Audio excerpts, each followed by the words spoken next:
بسم الله الرحمن الرحيم الحمد لله رب العالمين والصلاة والسلام على سيدنا محمد وأهل بيته الطيبين الطاهرين اللهم صل على محمد وآل محمد. We mentioned that the religious evidence is of two types. One is the evidence that are verbal, and the second is non-verbal. The verbal is when we have either we have a verse from the Quran that dictates and explains and gives our standpoint vis-a-vis something, whether it is permissible, whether it is prohibited. So it could be a verse. If it is not a verse, Assalamu alaikum, taqabbal Allah. If it is not a verse, then it would be the hadith. The hadith of whom? Exactly, the hadith of Ma'soom. The Ma'soom who's the infallible. And the Ma'soom, he could be the Prophet sallallahu alayhi wa sallam or the Imams, his successors, Ma'soomeen. So, other than that, the hadith cannot be accepted unless it has been narrated from Ma'soom, from an infallible by ordinary people. That would be accepted. But the end of the hadith, it has to end either with the Imam, and of course if it ends with the Imam, it means it would necessarily end with whom? With the Prophet too. Assalamu alaikum wa rahmatullah. So, if it is not verbal, then if the hadith, either it is verbal or non-verbal. Okay? Now, we have ad-dalil al-shar'i, religious evidence. It could be verbal, it could be non-verbal, and what is the third type? This is shar'i, religious. The religious could be verbal or non-verbal. But then we have another evidence here, which is we don't call it shar'i, but we call it something else. It's not religious, it's not shar'i. Exactly, al-aqli, the rational. The rational. Al-aqli. And we will come to this later. So let's forget about it now. We will study this next week, inshallah. So the religious one, the shar'i, is verbal and non-verbal. What do we mean by the non-verbal? By the way, how do we define the sunnah of the Prophet? When we say sunnah of the Prophet, what is the sunnah? What is your definition of the sunnah? Actions? Okay. Actions. And actions or sayings, which is number one. Actually, number one is saying, and number two, actions. Silent disapproval. And taqreer, which is approval. These are three things. Taqreer. This is taqreer, which means acceptance or endorsement or approval. This is the definition of sunnah. This is the sunnah. The sunnah, it could be a hadith, which is the sayings of the Prophet.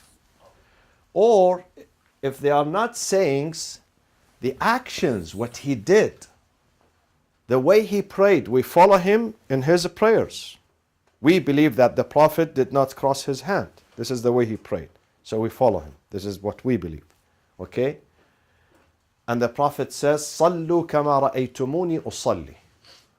He advised his companions and his community that the way I pray, you pray too. Look at me, look at what I do, and follow me. Okay? So these are the actions. fi'l. Actions are fi'l, and this is qawl, and taqreer, which is the endorsement of the Prophet. Someone does something in front of him or the Imam, the infallible Imam, and the Imam okays this. Once he okays this, it is also considered sunnah. Because if that thing's supposed to be wrong, then the Imam would not okay it. Unlike us, like person like me, maybe sometimes I see people doing, sometimes they are not doing the right thing. I don't necessarily go and tell them right away. Because I'm not in the position here of, let's say, interfering in people's life. Yes, I educate. But the Imam and the Prophet are in the position of interfering in people's life. This is a verse in the Quran. النبي أولى بالمؤمنين من أنفسهم. The Prophet has a priority over you. So he can interfere in your life, and he can tell you what to do and what not to do, and you cannot tell him this is none of your business. He's Nabi, he's a messenger of God. I'm not a messenger of God. You can tell me this is none of your business. But you can't say this to the Prophet and the Imam, infallible Imam. Because therefore, when they approve something happened right in front of their eyes, or they hear about it. It happened outside, they didn't see it, but they heard about it. And if they did not say no to it, it means that thing, does it mean it is okay or not? It's okay. Because he is in the position of teaching and guidance. He cannot be diplomatic and say, well, I saw him doing something wrong, I'm not going to tell him. I might do this, but the Prophet would not do that. Neither the Imam. Okay? Therefore, these are called non-verbal. These are three items, these two items. Delete this one. Sayings is verbal. So these two items are non-verbal, the action and the endorsement. So it has to have three criteria to be accepted as an evidence. As an evidence, it has to have three criteria. Number one, it emanates from the ma'soom, not any person.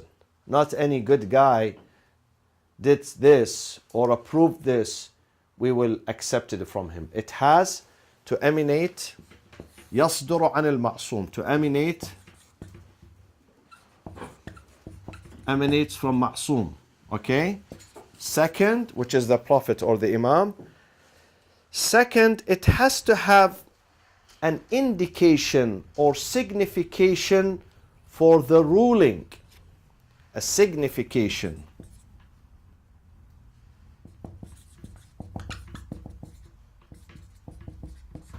For religious ruling.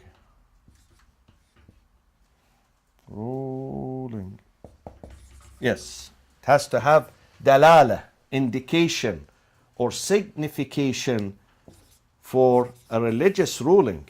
So we can accept it as a what? As a what? Help me. As an evidence. As an evidence. And third, it is not a speech. It is not a speech, so it becomes not speech. So it becomes a non-verbal. So it has these three items to become a non-verbal. Now, if the ma'soom, if the Prophet or the Imam, if he does something, the performance of anything of the Prophet, when he perform an act, especially an act of worship, if he performs right in front of us, then this performance is an indication of what? The performance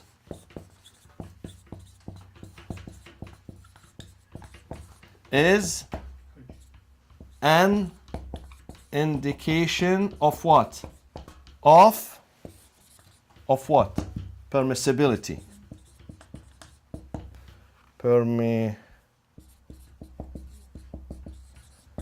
Okay? When he does something, he's doing right. He's a prophet, he's an imam, and he's doing that even though he's not saying anything. But by merely doing it, performing this specific act, it means that this is an indication of permissibility, that I can do it too. I can do it too. Except what? There is one exception. No. Except stated otherwise. Like what? Like the wives of the Prophet. The Quran says, this is only for you. خَالِصَةً لَكَ مِن دُونِ الْمُؤْمِنِينَ. This is exclusively, this ruling, multiple wives, more than 4, خَالِصَةً, exclusively for you. Because you are in a different position. You are a leader, people look up to you. You need to attract them to Islam. These tribes, they want to get close to you. They want to give their daughters to you. And you are at the stage of ta'sis, establishment. You are establishing the society, the community. So this is not the norm. This is not the norm. This is a state of emergency. خَالِصَةً لَكَ, only for you, not for others. Others cannot handle it. Okay?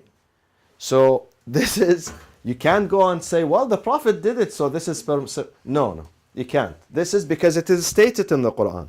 You find the exception, خَالِصَةً لَكَ مِن دُونِ الْمُؤْمِنِينَ, without others. Others cannot do this. But if there is no exception, I mean, if there is no exclusivity here, then whatever he does, it means we can do too. Okay?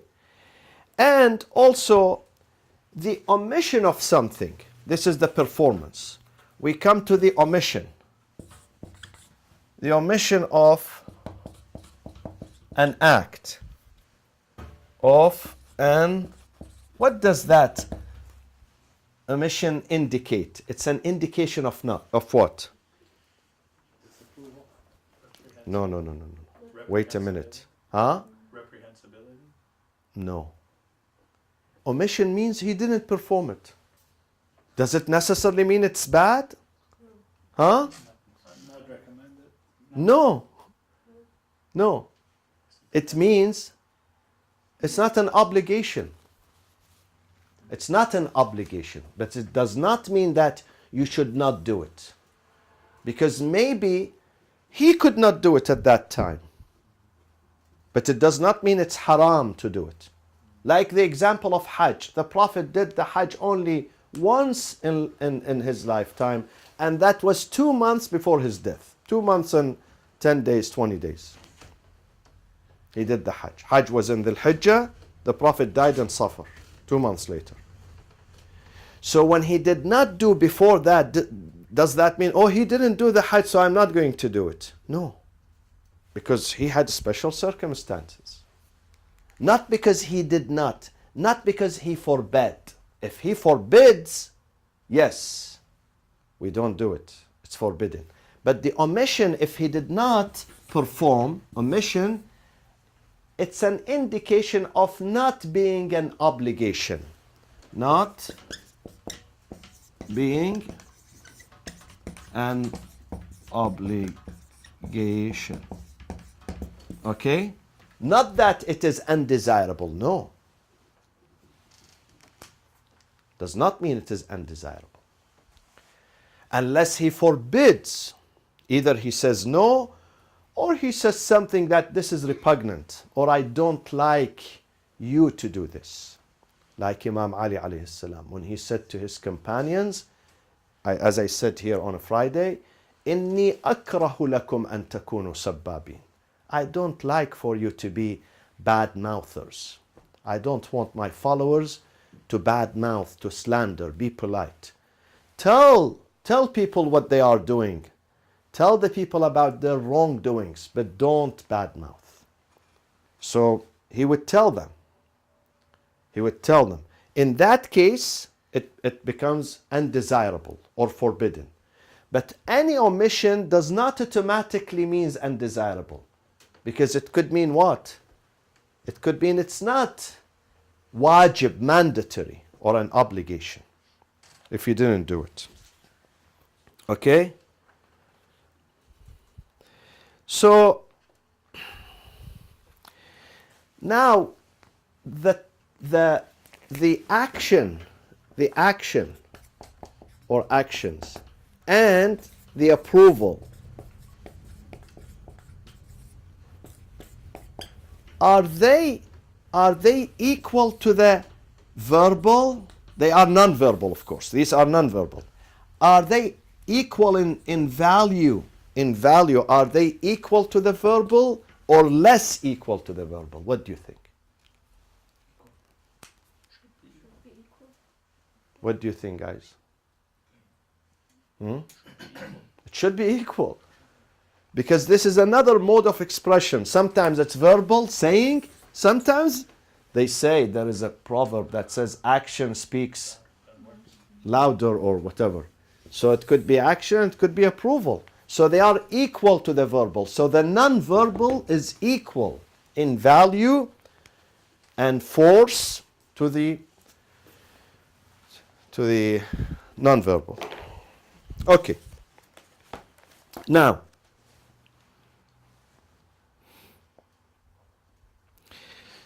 sometimes, my friends, we have two types of approval. We have two types of approvals here. Approvals or acceptance or endorsement has been divided into two types. Two types. One is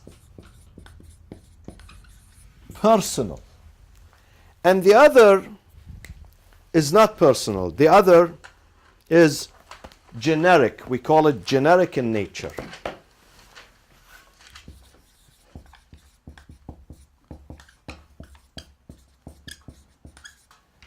The personal one is that when someone, like performing wudu in front of the imam and the imam is watching him, or tayammum, let's say, tayammum, or shower, let's say, or ihram, wearing the ihram, saying the niyyah of the ihram when he goes to Hajj. He's doing that in front of the ma'soom, be it the Prophet, be it the imam, and then the imam approves that. He saw him doing the wudu, and he did not say to him, well, this was mistake, this was wrong, this was more, this was less. He approves it. That is a personal, shakhsi, personal. But sometimes it's not personal. It's collective, generic in nature. Like what? The generic in nature, it has a name. They call it as-sira al-uqala'iyya. As-sira al-uqala'iyya. As-sira al-uqala'iyya, my friends, it has a name here.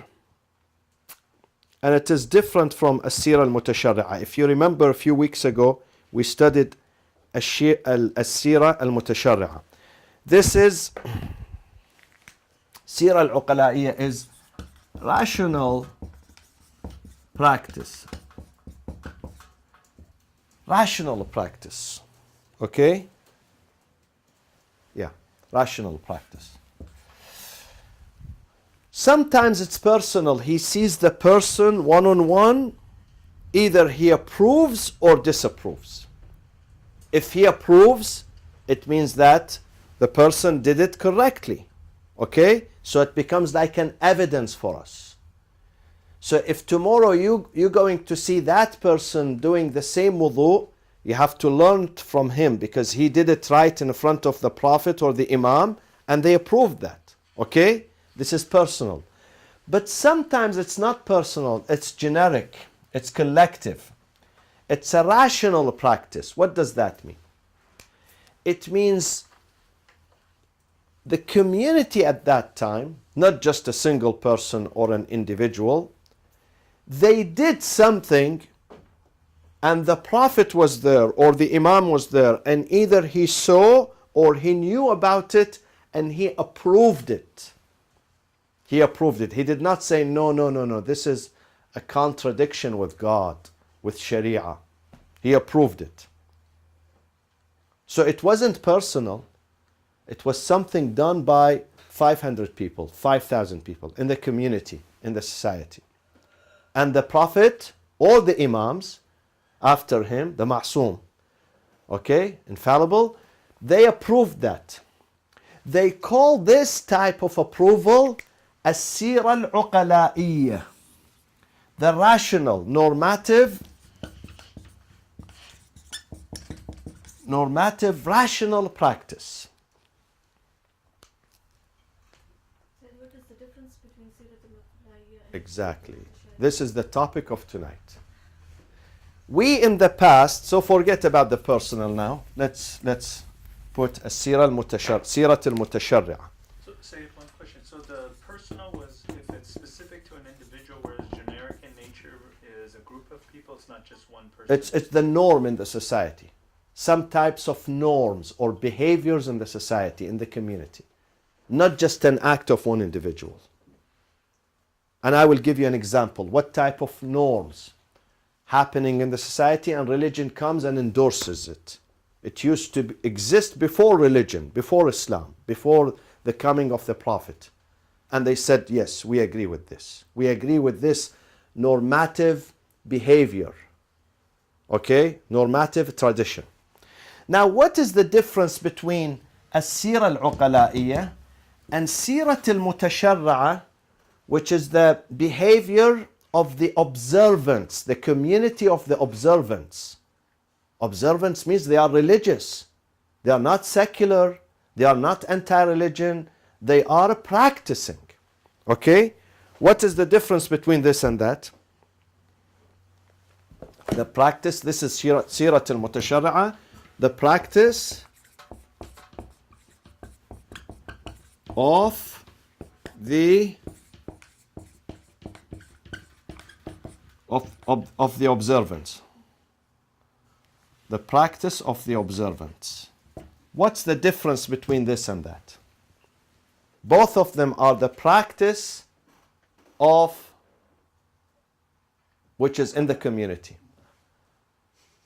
by people who have sanity. This is people who have sanity, uqala'iyyah, rationality. This is people who are observants. Okay? Practicing Muslims. This is practicing Muslims. What's the difference between them? The Uqala could be doing something because they did it before Islam. So Let me give you, to make it easy for you, let me give you an example, 3 examples of this. 3 examples of this. Number 1, 2, 3. Sira al-Uqala'i. The first example is الأخذ بظهور الكلام المتكلم. ظهور. الأخذ بالظهور. الأخذ بالظهور. Accepting the apparent meaning. Do you remember this? We took this a while ago. Do you remember? Apparent meaning.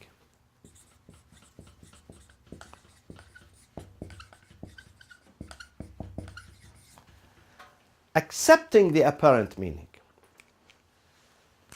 When someone says something, we spend some good time explaining this, that I am giving a speech today. And my intention is to make you understand me, not to confuse you. Sometimes a speaker like Donald Trump, he wants to confuse you. So you don't know what is his intention, what is his real intention, what is his bad intention. So he confuses you. But someone, imagine someone, an honest person, an honest speaker, and he is now in a position to teach you and guide you. Not to confuse you, to give you the answer, real answer, what is in here. So whatever he says, we have to accept the meaning of it, the apparent meaning of it. We cannot say, no, no, no. Although he said this, although he said it is sunny outside, but he didn't mean it. He didn't. He meant it was raining. No, he said it's sunny. And he wants to tell you it's sunny. So take it. That's it. He's not trying to confuse you. Take the apparent meaning. And this has been done everywhere, not only in Islam. You go to every society today, the rational practice of the people in that society, that they accept the apparent meaning. They don't say there is a hidden meaning. Unless someone is teaching them the language, how to use metaphor, how to use allegorical forms, that's different. But the first ruling is that anyone who says something, he means it. And it has an apparent meaning, and we accept the apparent meaning of it. It's like here, I give you an example. About 3 days ago, someone wrote on his Facebook, someone came from Egypt to study here, to be a pilot in one of the flight schools here. So he wrote on his Facebook, I am willing to kill Donald Trump and spend the rest of my time in a prison. So the following day, the Secret Service, they showed up. They arrested him. He said, no, I'm kidding. I'm not serious. They said, no, listen, we take it serious. Do you see at some airports, I've seen this, at some airports they say, even if you say a joke, I have a bomb and you don't have a bomb, they take you serious. They arrest you. This is the apparent meaning. You can't tell them, well, in my heart I had something else. No, they tell you we take the apparent meaning.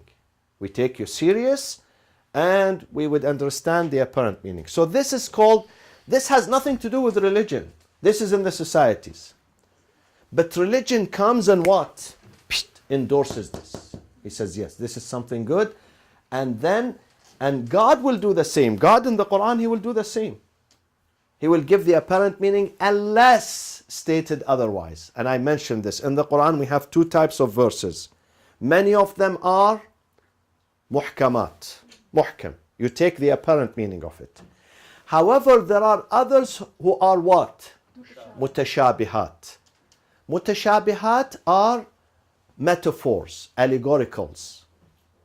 It has another meaning. But God is saying, I have a reason why I put them in this context. I don't make them muhkamat. Just to test the faith of the people here. Because the hypocrites are going to use the wrong meaning of it. While those who are well versed and religious, they go after the real meaning of it. Okay? So this is number 1. There is another thing that also considered part of the... Sorry, which page are you on? In this book, it's 115. 115. Now, the second thing that the society accepts, let me put it in English here, is خبر الثقة. خبر الثقة. To accept the report of the trustworthy. To accept him. When someone is thiqa, trustworthy, honest, everyone says, not just God. Every society would say, well, if he brings us a report and he is known to be an honest person, definitely we accept him. We don't reject him. So this is also part of a sira al-uqala'iyya. And religion comes and endorses this. He says, yes, we endorse it. The third one is, see, my friends, in fiqh we have an axiom, a ruling, general ruling. That general ruling is called qa'idatul yad, the ruling of the hand. What does it mean? It means that if I am carrying this, holding this in my hand, putting it in my pocket, in my bag, does that mean it belongs to me or it belongs to someone else? It belongs to me unless stated otherwise. So if someone comes and he says, This belongs to me. Should he bring a witness or should I bring a witness?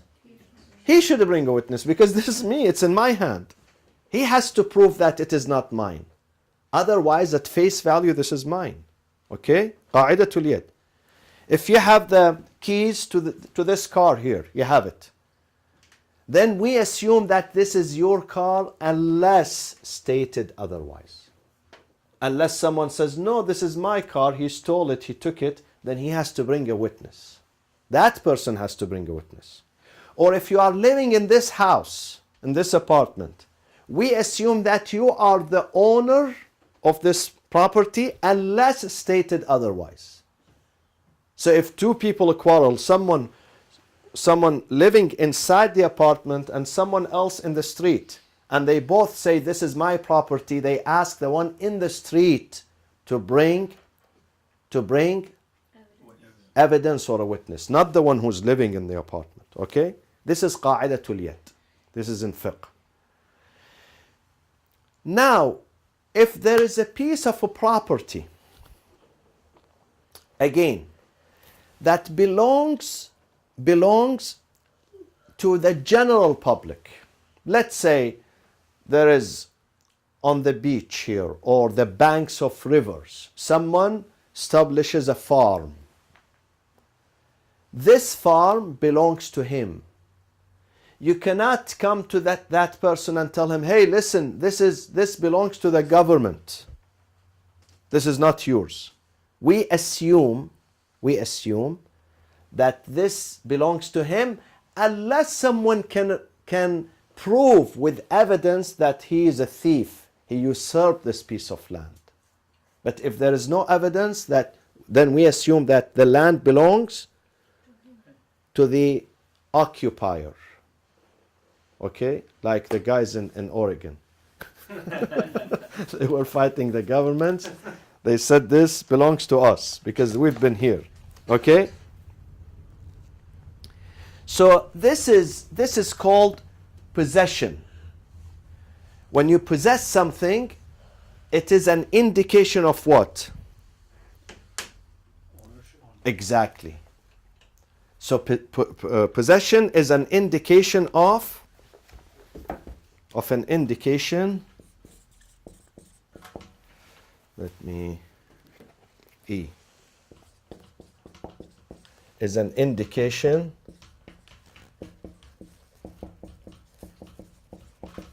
of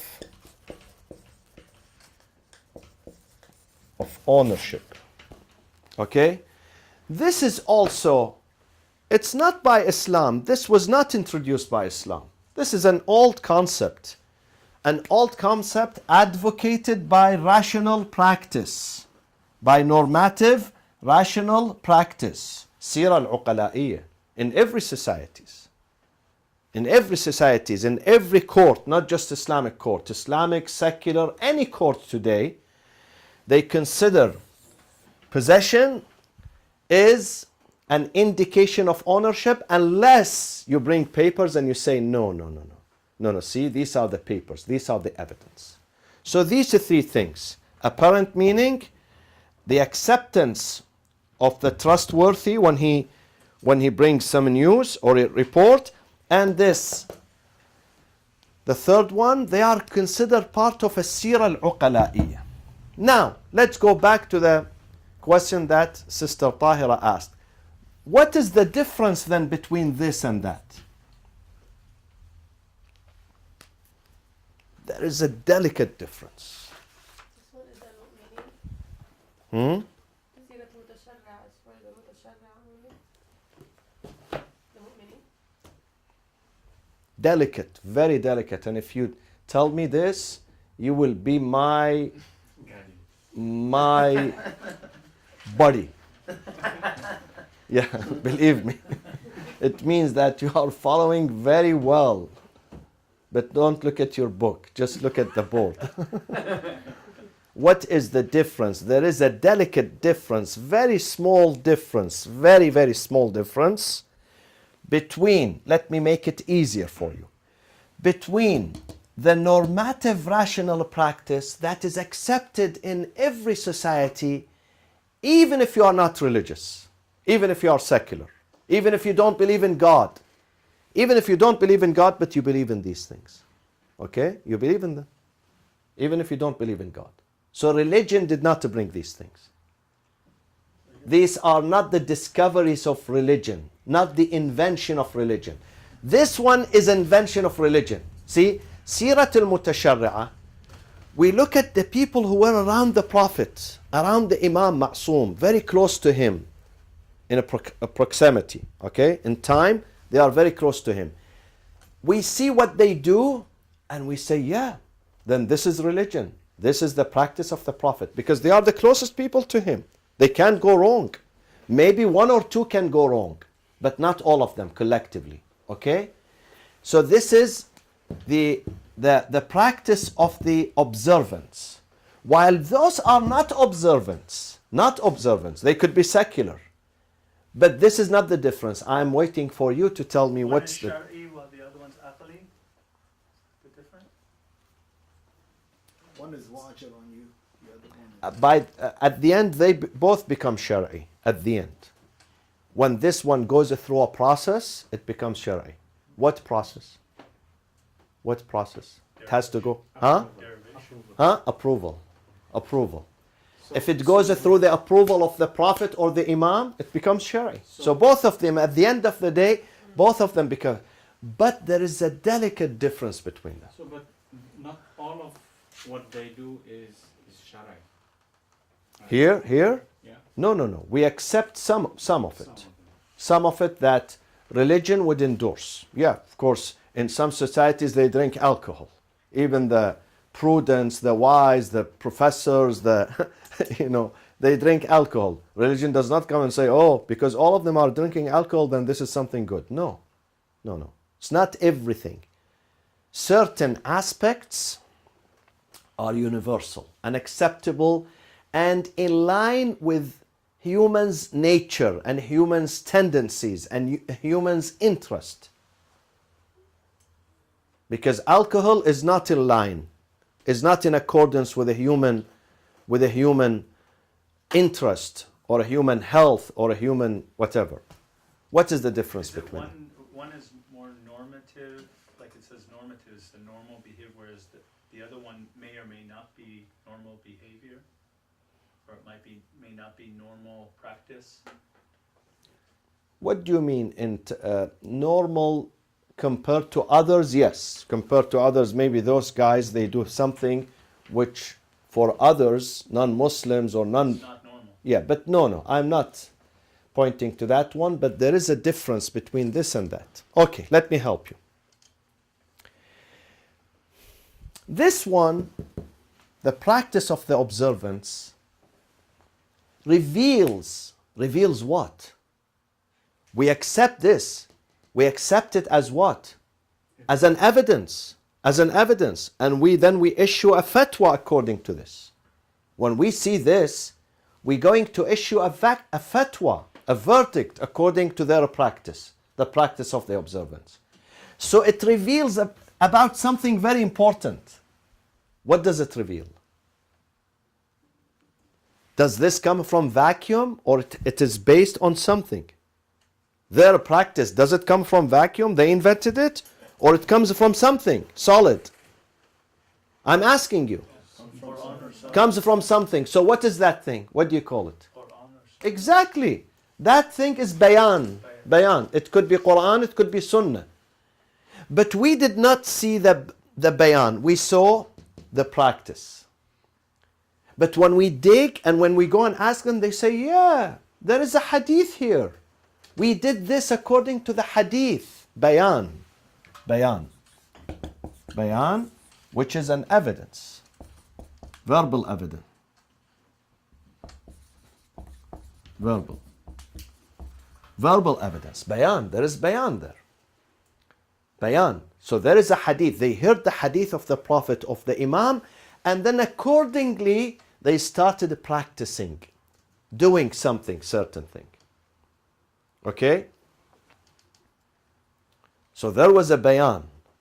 But this one, does it have a bayan? Huh? No. Why? Because this one we just said, this one preceded religion, existed even before religion.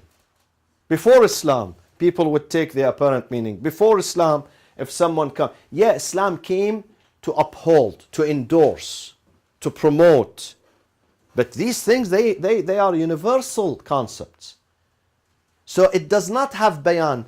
But how we make it also, how do we make it shari here? By the, And also a source of legislation? by the approval of the Exactly. This is by the approval. That one by bayan, this one by taqreer, approval. This is the difference. But at the end of the day, we just said, if you remember, are they equal or unequal? One degree, or one of them is higher than the other? Equal. Equal. Whether it is bayan, which is the sayings, Arish, the sayings, bayan, or the approval, taqreer. At the end of the day, they are equal. In value, they are equal. You cannot say the bayan has more value than the taqreer. No, they are equal. But that is the difference between them. Sirat al-Mutasharri'ah, the practice of the observance, reveals that there is some bayan, some sayings, but we didn't see it.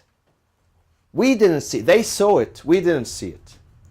While this one, there is no bayan. No hadith in this regard. No hadith. But it is the approval of the Imam. The Imam saw this and he said, yeah, this is something good. We approve it. We don't disapprove it. We approve this. We endorse it. So it reveals that the Imam has approved. While this one, it reveals the Imam has said, saying, bayan. This one is approval. Are you with me on this? Okay.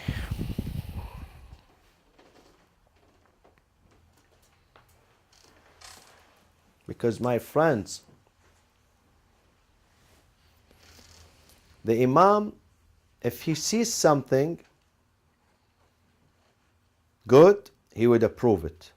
And if he sees something, no, it's not in accordance with the Islamic principles or the Sharia, he will disapprove it. So once they approve these things, they become also a source of legislation. We can incorporate them in the process of getting the fatwa or the Shar'i ruling or al-hukm al-Shar'i. That's the difference between them. Inshallah, next week we're going to go. Do you remember what we said about the evidence? We have 3 types of evidence. Evidence number 1, the first group, what type? Verbal. The second, non-verbal, like the approval. 2 things, actions and approval. These are non-verbal. Okay? What is the third type of evidence? Aqli. We will go to them next week, inshallah. وصلى الله وسلم على سيدنا محمد وأهل بيته الطيبين الطاهرين.